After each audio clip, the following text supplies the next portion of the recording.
자, 그럼 오늘 우리에게 주신 하나님의 말씀 보도록 하겠습니다. 우리에게 주신 하나님의 말씀 에베소서 6장 1절에서 9절까지의 말씀입니다. 에베소서 6장 1절에서 9절, 신약성경 316페이지에 있습니다. 에베소서 6장 1절에서 9절까지 말씀, 우리 한 절씩 교독하도록 하겠습니다. 하나님의 말씀을 교독할 때 살아계신 하나님의 음성을 들으시기 바랍니다. 자녀들아, 너희 부모를 주 안에서 순종하라. 이것이 옳으니라. 내 아버지와 어머니를 공경하라. 이것이 약속이 있는 첫 계명이니 이는 내가 잘 되고 땅에서 장수하리라. 또 아비들아, 너희 자녀를 노엽게 하지 말고 오직 주의 교양과 훈계로 양육하라. 종들아, 두려워하고 떨며 성실한 마음으로 육체의 상전에게 순종하기를 그리스도께 하듯하여 눈가림만 하여 사람을 기쁘게 하는 자처럼 하지 말고 그리스도의 종들처럼 마음으로 하나님의 뜻을 행하여 기쁜 마음으로 섬기기를 주께 하듯 하고 사람들에게 하듯 하지 말라. 이는 각 사람이 무슨 선을 행하든지 종이나 자유인이나 주께로부터 그대로 받은 줄을 알미라. 상전들아, 너희도 그들에게 이와 같이 하고 위협을 그치라. 이는 그들과 너희의 상전이 하늘에 계시고 그에게는 사람을 외모로 취하는 일이 없는 줄 너희가 알미니라. 아멘. 네, 1900년대 초반 어떤 청년이 부모님을 일찍 여의고 나서 그 생계를 잇기 위하여서, 살기 위하여서 한국의 전국 여러 군데를 돌아다닌 청년이 있었습니다. 이 청년이 자기가 살 수 있는 곳을 찾다가 간 곳이 전북의 김제, 금산이라는 곳이었습니다. 그 지역을 가서 가장 잘 사는 부잣집, 그러니까 요즘 말로 하면 지주 집에 찾아가게 됩니다. 다행히 그 집에서 일자리를 얻게 되는데 그 집의 말을 관리하는 마부의 일을 하게 됩니다. 그 지주의 이름은 무엇이었냐면 조덕삼이라는 사람이었고요. 여기서 일을 한 마부의 말을 관리하는 일을 하게 된 사람의 이름은 이자익이라는 사람이었습니다. 자, 그런데 그때 그 지역에 복음을 들고 선교를 하러 온 선교사가 있었습니다. 테이트라는 이름을 가진 선교사님, 테이트 선교사님이었는데 이 선교사님이 이 조덕삼하고 이자익 모두에게 복음을 전합니다. 그런데 이 두 사람이 다 이 복음을 영접하게 되었고 하나님을 믿게 되었습니다. 그래서 테이트 선교사, 조덕삼, 이자익 이 분들이 함께 교회를 세우게 되는데 그 교회가 바로 금산교회라는 곳입니다. 기역자 모양으로 생겨서 기역자 교회라고도 불리는 한국의 유적으로도 역사적 유물로도 그런 가치가 있는 곳이 바로 이 금산교회입니다. 자, 그런데 교회가 이제 세워지고 나서 자리를 조금씩 잡아가다 보니까 장로가 필요하게 되었습니다. 그래서 초대 장로를 뽑게 되는데 한 명을 뽑는데 그 후보로 조덕삼과 이자익이 함께 후보로 올라가게 됩니다. 그러면 우리가 보통 생각하기에 조덕삼과 이자익 중에 누가 장로로 뽑혔을 것 같습니까? 아무래도 우리가 보통 생각하기를 조덕삼이 장로가 되었을 것 같다라고 생각을 합니다. 그런데 투표 결과는 예상외로 이자익이 장로가 됩니다. 지금 생각해도 그러면 그 결과를 보고 교회 분위기가 조금 안 좋진 않았을까라는 그런 생각까지도 하게 되는데 이 조덕삼이란 분이 아주 쿨하게 그 투표 결과를 인정을 합니다. 이거는 하나님께서 하신 것이고 또 여러분들이 뽑은 것이니 우리 이자익 장로를 장로로 잘 섬기고 일할 수 있도록 많이 도와줍시다 라고까지 할 정도로 아주 멋진 그런 분이었습니다. 지금 생각해 보면 그 참 금산교회라는 곳, 그리고 이 두 분, 그리고 그 교회의 성도들 참 대단하다라는 생각이 듭니다. 먼저 이 이자익이란 분도 참 대단하신 분 같습니다. 그 외지에서 온 마부였는데 얼마나 열심히 살았으면, 얼마나 성실하게 일했으면, 얼마나 신앙생활을 잘했으면 그 사람들이 이 이자익을 첫 번째 장로로 뽑았을까라는 생각을 하게 됩니다. 그리고 그 금산교회 성도들도 참 대단하다라는 생각도 듭니다. 지금 뭐 기준인지 모르겠습니다만 우리가 딱 생각했을 때 그래도 조덕삼이 먼저 뽑힐 것 같다라는 생각을 하게 되는데도 이 성도들은 누가 하나님의 일을 잘 할 수 있을까? 그런 잘 보여야겠다 이런 생각을 할 수도 있는데, 그런 거 상관없이 누가 하나님의 교회를 잘 세울 수 있을까라는 기준만으로 투표를 했다라는 것을 생각해 보면 참 그 성도들도 대단하다라는 생각도 듭니다. 조덕삼이란 분도 참 멋지신 분인 것 같습니다. 사실 기분이 나쁠 만한 그런 상황인데도 불구하고 그 모든 것을 다 받아들여주는 그 모습이 참 멋지신 분입니다. 이 조덕삼이란 분도 나중에는 장로가 됩니다. 그리고 장로가 돼서 이 먼저 장로가 된 이자익 장로에게 당신은 장로로 머물 것이 아니라 신학을 공부해서 목사가 되면 좋겠습니다 라고 이야기를 해서 신학 공부를 할 수 있도록 모든 것을 다 후원을 해줍니다. 그래서 이자익 장로님이 나중에는 이자익 목사님이 됩니다. 그래서 아까 말씀드린 금산교회 담임 목사도 되고, 그리고 대전에 신학교를 세우는데 장로고 학교 대전신학교의 총장도 되고, 더 나아가서 한국 대한예수교 장로교 그 총회장을 3번 하는 그런 역할을 많이 감당을 하게 됩니다. 그래서 제가 생각을 해봤습니다. 이 이자익, 조덕삼, 그리고 금산교회, 이분들은 어떤 삶을 사셨길래 이런 생활, 이러한 생각과 삶을 살 수 있었을까? 그들은 어떤 신앙생활을 하셨길래 그 신앙을 통해서 이런 삶의 모습들이 나타날 수 있을까? 어떤 모습이 있었을까라고 이제 생각을 해봅니다. 그 중에 그 답을 찾을 수 있는 여러 이야기가 있지만 그 중에 하나는 이런 이야기입니다. 그 이자익 목사님이 나중에 총회장이 되고 나니까 된 후에 이제 많은 곳에서 여러 제안이 왔다고 합니다. 보통 말하는 큰 교회, 유명한 교회에서도 청빙제의도 왔고, 또 정부에서도 같이 일을 하자, 지금으로 말하면 문화체육부 차관 자리가 있으니 와서 같이 일을 하면 좋겠다, 이런 제의가 다 왔지만 이분이 다 거절하셨다는 겁니다. 내가 있어야 할 곳은, 그리고 내가 할 일은 여기서, 내가 지금 하는 일이 내가 할 일입니다 라고 하면서 모든 제안을 거절했다는 것입니다. 자, 이런 거를 보면 우리가 이렇게 생각을 해볼 수 있습니다. 마부였지만 그래도 그 삶의 자리에서 정말 정직하고 신실하게 열심히 일해서 누구에게나 인정받을 수 있었던 그런 삶을 살았던 이자익 목사님의 모습, 그리고 신분 고하를 따지지 않고 정말 신앙적인 면을 보면서 누가 하나님의 세우신 교회를 위해서 열심히 일할 수 있을까? 그것을 보면서 이자익을 장로로 택한 그 금산교회 성도들의 모습, 그리고 세상 기준으로 보면 당연히 기분이 나쁠 수 있는 일이지만 그럼에도 이건 하나님이 세우신 사람이기에 내가 순종해야 한다라고 하면서 이자익 장로를 인정하고 세워준 조덕삼 장로의 모습, 그 모든 모습들이 바로 우리들이 바라보아야 할, 따라야 할 그리스도인의 표본의 모습이 아닌가, 그런 생각을 해보게 됩니다. 이 이자익 목사님 이야기는 한국 교회사에 있어서 유명한 이야기입니다. 아마 한국 교회 역사를 공부한 목사님들이라면 누구나 다 알고 있을 만한 그런 이야기이기도 합니다. 저에게도 있어서 저에게 이야기가 더 특별한 이유가 있습니다. 그것은 뭐냐면 이 이자익 목사님이란 분이 저의 외증조 할아버지가 되시기 때문입니다. 그래서 이 이자익 목사님의 이야기를 들을 때마다 항상 이런 귀한 믿음의 순조를 가질 수 있다라는 것이 참 감사한 일이다라는 생각을 또한 하게 됩니다. 오늘 읽으신 말씀 에베소서 6장 말씀인데요, 에베소서는 1장에서 6장까지 있습니다. 그러니까 오늘 6장 마지막 말씀입니다. 이 6장 말씀을 통해서 사도 바울은 우리가 이렇게 살아가는 매일의 삶의 모습, 일상생활에서 그리스도인으로서 어떤 것을 삶의 기준으로, 표본으로 삼아야 하는가에 대해서 말씀을 해주고 있습니다. 특별히 7절 말씀에 이렇게 나오는데요, 기쁜 마음으로 섬기기를 주께 하듯 하고 사람들에게 하듯 하지 말라. 자, 여기서 나오는 삶의 기준, 오늘 설교 제목으로도 나온 그 기준이 있습니다. 그것은 바로 주께 하듯 하라라는 그 말씀입니다. 우리가 그리스도인으로서 살아갈 때 어떻게 해야 하는가? 주께 하듯 하라라는 그런 말씀입니다. 조금 더 풀어보면 이런 의미겠죠. 우리가 무슨 일을 할 때, 어떤 일을 하든지 간에 주님께 하듯이, 주님이 이걸 지금 보고 계시다라는 생각으로 그렇게 열심히 성실하게 해야 한다라는 의미입니다.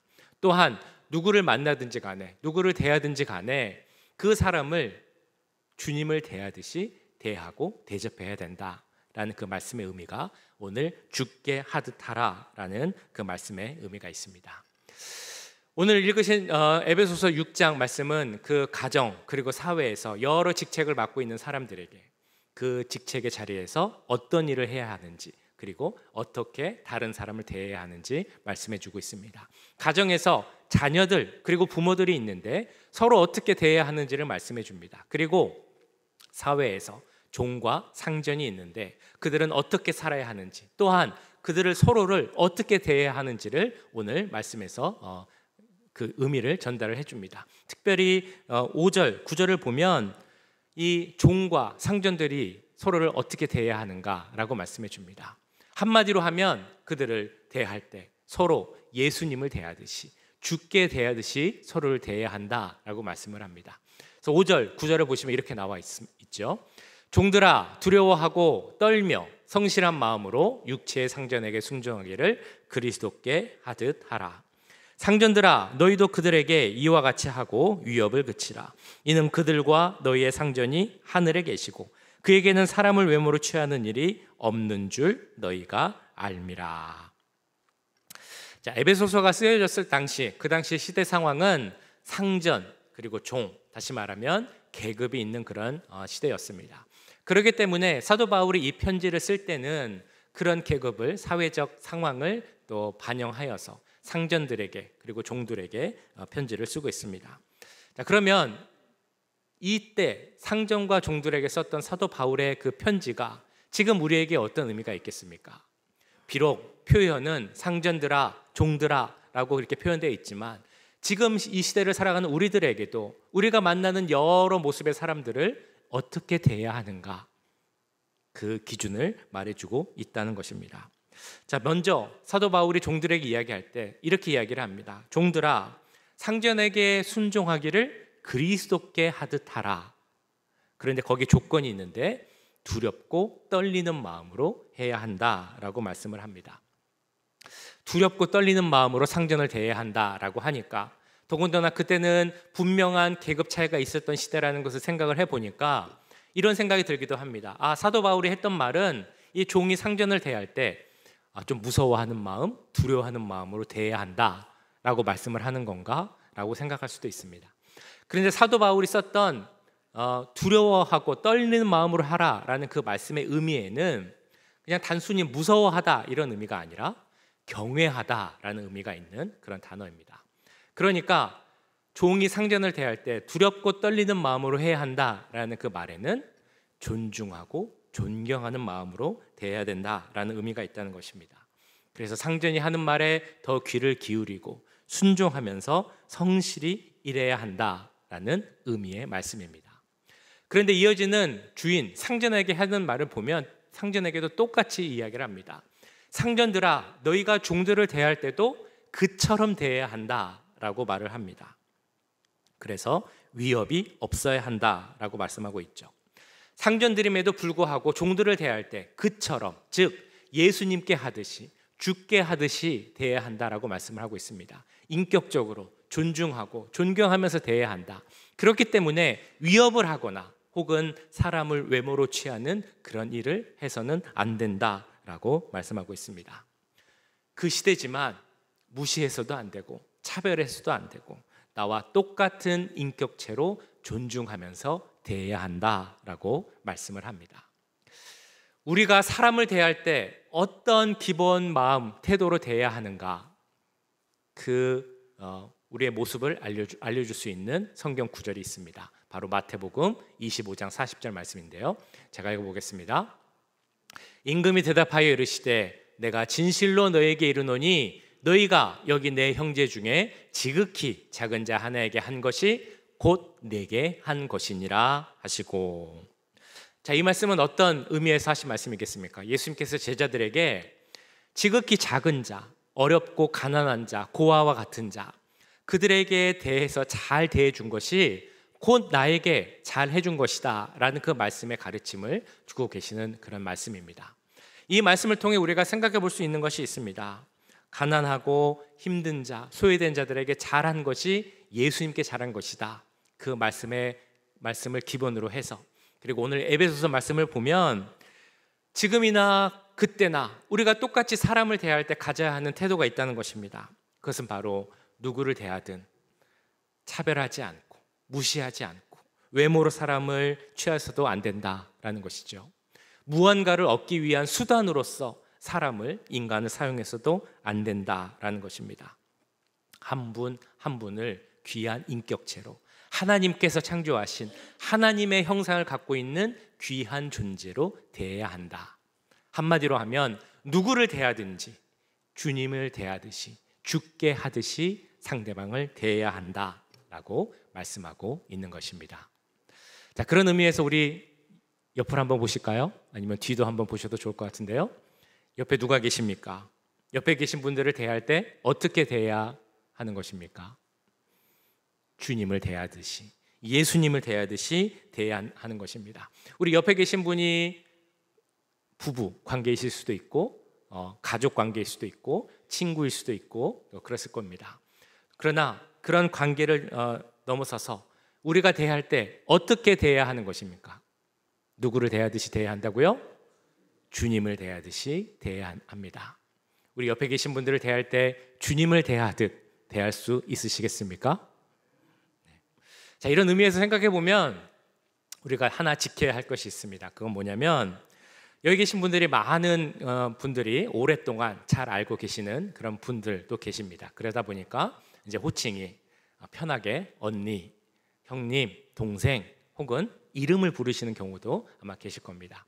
뭐 그게 나쁘다는 건 아닙니다. 그런데 우리는 특별히 이곳에 있을 때 하나님의 부르신 교회 공동체, 신앙 공동체로 모인 그런 공동체입니다.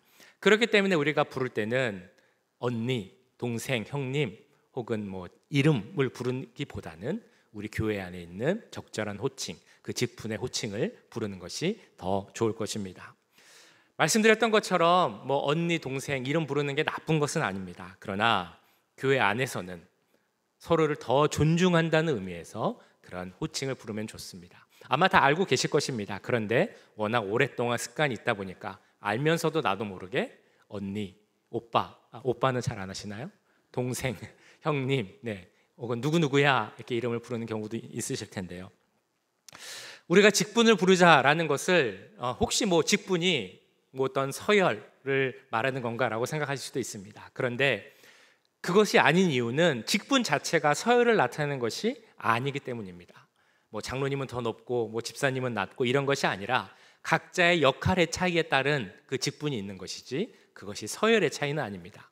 그렇기 때문에 우리가 이런 직분의 호칭을 부르는 것은 그런 뭐 높낮이를 나누는 것이 아니라 우리가 서로를 더 존중하고 아끼고 존경하는 그런 마음으로 주님을 대하듯이, 예수님을 대하듯이 그렇게 부르는 것입니다. 그렇기 때문에 우리가 호칭을 더욱 더 신경 씀과 동시에 우리가 더 신경 써야 하는 것은 그 사람에 대한 태도도 마찬가지로 변해야 할 줄 믿습니다. 우리가 서로를 대할 때 어떤 태도로 대해야 한다고 말씀드렸습니까? 주님을 대하듯이. 교회에서 만날 때는 물론이거니와 세상에서 만날 때도 마찬가지입니다. 집에서 만나는 분들도 그렇습니다. 가족관계, 부부관계도 그렇습니다. 밖에서 사업장에서 만날 때도 그렇습니다. 지나가다 만날 때도 마찬가지입니다. 손님을 대할 때도 그렇습니다. 누구를 대하듯이?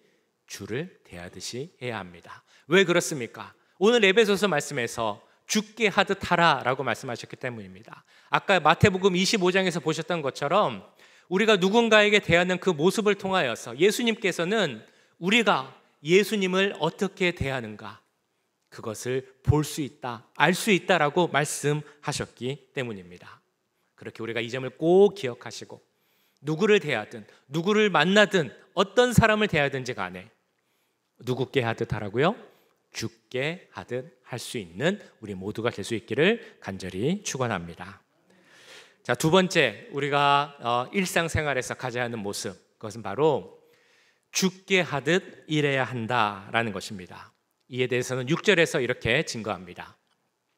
눈가림만 하여 사람을 기쁘게 하는 자처럼 하지 말고 그리스도의 종들처럼 마음으로 하나님의 뜻을 행하고.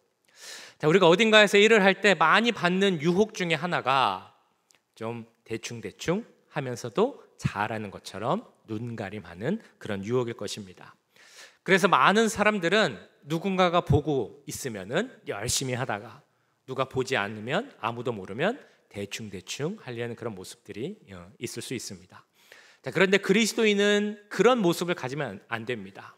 대충대충 눈가림하면 안 된다라고 6절에서도 말씀합니다. 왜 그렇습니까? 우리 그리스도인들은 하나님께서 우리를 항상 보고 계시고 하나님이 우리의 하는 모든 일을 다 알고 계신다라는 것을 믿는 사람이기 때문입니다. 만약에 누군가가 내가 하고 있는 것을 다 보고 있다, 다 알고 있다라고 한다면 그 사람이 하는 일의 모든 모습은 당연히 바뀔 것입니다. 그런데 그 누군가가 아니라 하나님이라면 우리가 어떻게 하겠습니까?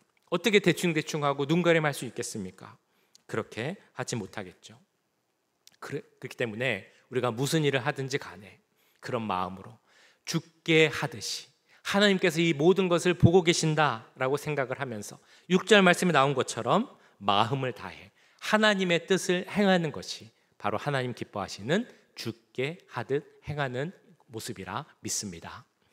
제가 봤던 책 중에 그 핸드릭스 목사님이라는 분이 쓴 책에 어떤 한 그 비행기 스튜어디스의 이야기가 나와 있습니다. 이분이 비행기를 탔는데 그날따라 비행기가 복잡하고 애들도 너무 많고 막 시끄럽게 떠들고 그래서 뭔가 좀 분위기가 안 좋고 어수선한 분위기였다고 합니다.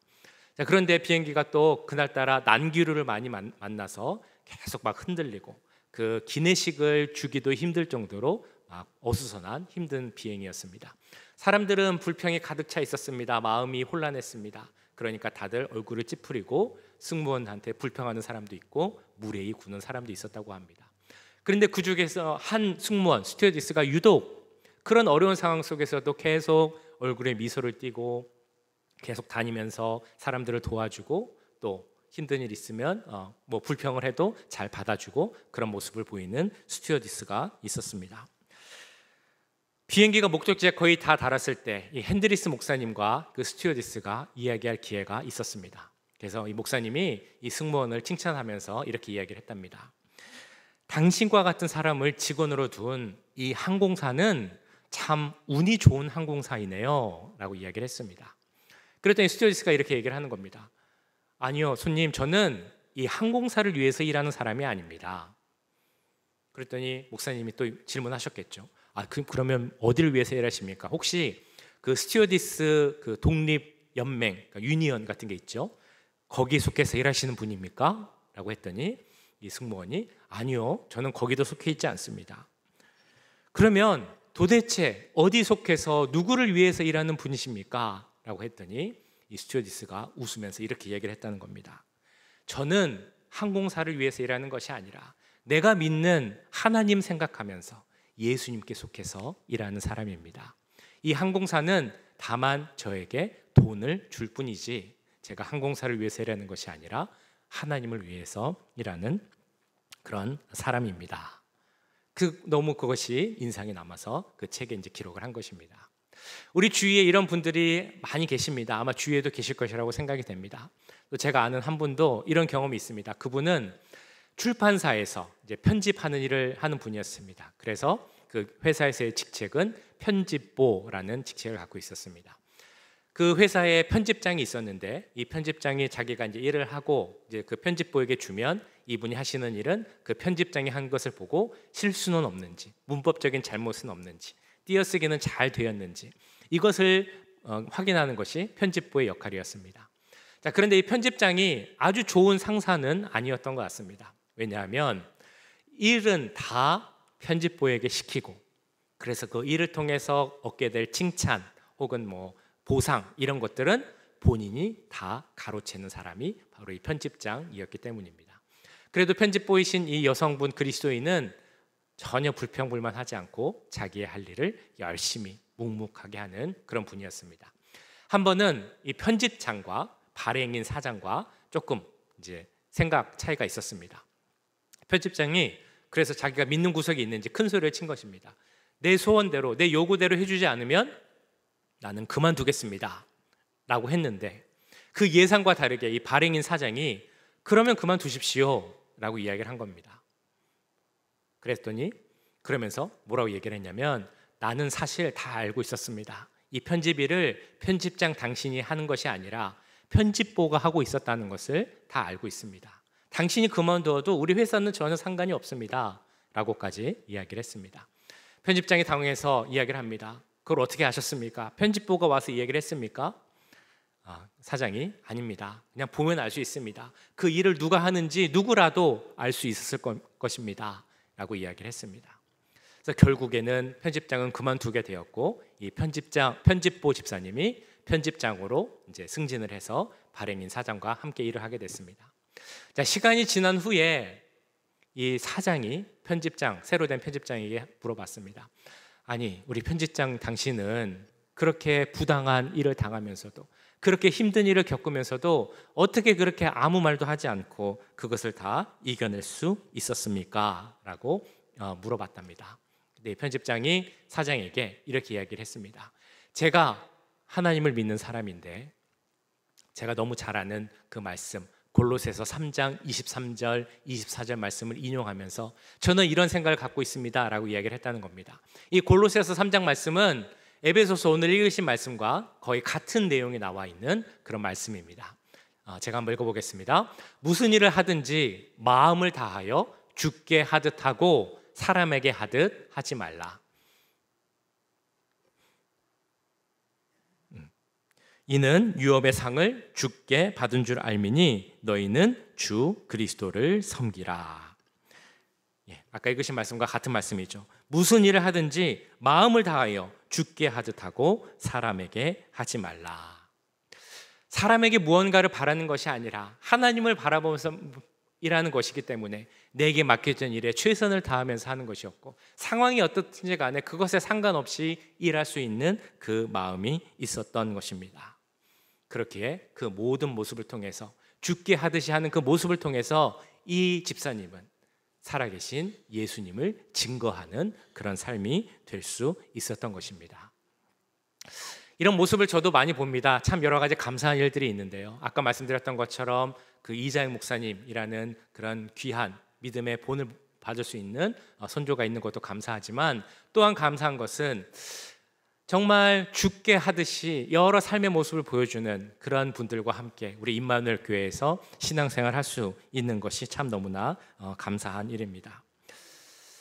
제가 보면 참 여러 가지 모습에서 주께 하듯이 일을 하고 사람들을 대하시는 그런 모습을 보게 됩니다. 예를 들면 우리 주일날 식사하는 것을 준비하는 그 모습도 마찬가지입니다. 제가 광고 때 감사하다라고 이제 한두 번 말씀을 드리기도 했습니다만, 식사 준비를 하시는 모습을 보면 참 너무나 감사합니다.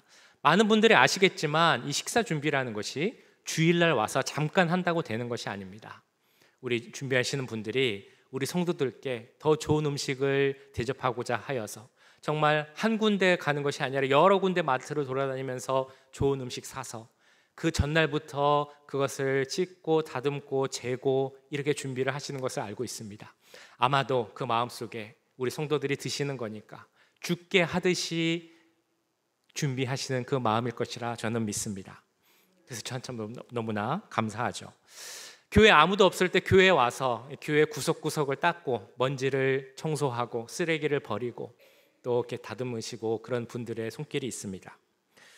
또한 우리 교회에 여러 가지 필요한 물품들이 있는데, 어떤 것들은 참 비싼 물건들도 있는데 이 교회를 위하여서 주께 하듯이 그런 물건들을 이렇게 채워주시는, 정성껏 채워주시는 그런 많은 분들이 계십니다. 참 듣기만 해도 너무 귀하고 감사한 그런 모습입니다. 이 분들이 이렇게 하시는 이유가 무엇이겠습니까? 그 마음속에 분명히 주께 하듯 하고자 하는 그런 마음이 있기 때문이라고 저는 믿습니다. 이곳이 교회지만 단순히 교회라고만 생각하는 것이 아니라 내 집처럼 생각하기에 이곳을 조금 더 깨끗하게 만들어가고 좋은 것으로 채워가기를 원하는 그 마음이 있을 것이라 저는 분명히 믿습니다. 이런 분들은 교회에서만 그런 것이 또한 아님을 저는 잘 알고 있습니다. 일하시는 곳에서도 분명히 성실하게 열심히 주께 하듯 하실 것이고, 누구를 만나든지 간에 예수님을 대하듯이 그렇게 대하실 것이라 믿습니다. 이런 모습이 우리 가운데 더 많이 생기길 정말 간절히 기도합니다. 그래야 그 모습이 예수 그리스도를 증거하는 귀한 우리의 삶이 되기 때문입니다. 이런 모습으로 살아갈 수 있는 모든 임마누엘 교회 성도들의 삶이 될 수 있기를 간절히 축원합니다. 그때 우리가 꼭 기억해야 할 것이 하나 있습니다. 그것은 바로 그런 삶에 대한 하나님께서 주시겠다 약속하신 상급이 있다라는 것입니다. 바로 8절 말씀에 나오는데요. 이는 각 사람이 무슨 선을 행하든지 종이나 자유인이나 주께로부터 그대로 받은 줄을 알미라. 우리가 잘 알고 있는 그 삶의 모습, 주께 하듯이 대하는 것, 사람들을 그렇게 대하고 열심히 성실하게 주님이 지금 보고 계시다라고 생각하면서 일하는 것 잘 알고 있지만 때로는 힘든 경우가 있습니다. 나에게 잘 못하는 사람에게도 주께 하듯이 대하는 것도 사실은 힘든 일입니다. 우리가 매일매일 어려움을 감당하고 정말 힘든 일 성실하게 하는 것도 참 어려울 때가 있습니다. 그러나 우리가 그 모든 것을 이겨내고 하나님 바라보면서 그 모든 것을 참고 하나님 말씀대로 행할 때 그 행한 대로 그대로 갚아주겠다라는 것이 지금 보신 그 8절에 나오는 말씀입니다. 그 뒷부분에 나온 그대로 받는다라는 말씀은 원의 뜻을 보면 그대로 되돌아온다라는 그런 의미가 있는 말씀입니다. 즉 우리가 행한 모습 그대로 하나님께서 되갚아주신다, 그대로 상 주신다라는 그런 의미입니다. 다른 사람을 대할 때 주께 하듯 행했다면, 우리가 일을 할 때 주께 하듯이 그런 모든 일을 했다면 우리가 행한 그 모든 일을 하나님께서 그대로 갚아주시겠다, 그대로 보상해 주시겠다라고 약속해 주고 계십니다. 그 약속을 믿으십니까? 그 약속대로 주님은 우리의 모든 것을 그대로 갚아주십니다. 행한 대로 갚아주실 줄 믿습니다. 이 세상은 모를 때도 있습니다. 그대로 보상해 주지 않을 때도 있습니다. 그러나 분명한 것은 하나님께서 약속하셨기에 하나님의 나라에서는 우리가 행한 대로, 아니 우리 좋으신 하나님은 우리가 행한 것보다 더 크고 좋은 것으로 우리를 보상해 주실 줄 믿습니다. 그렇기에 내가 일상생활에서 하는 모든 일을 다 주님께 한다라고 생각하시고 하시기 바랍니다. 무슨 일을 하든지 간에 하나님께서 보고 계신다, 주께 하듯 한다라는 마음으로 일하시고, 누구를 만나든지 누구를 대접하든지 간에 예수님을 만나고 대접한다라는 마음으로 대할 수 있는 우리 모두가 될 수 있길 간절히 소원합니다. 그럼 우리의 모습을 통해 예수님의 이름이 더 높아지고 살아계신 예수님의 그 역사가 증거될 줄 믿습니다.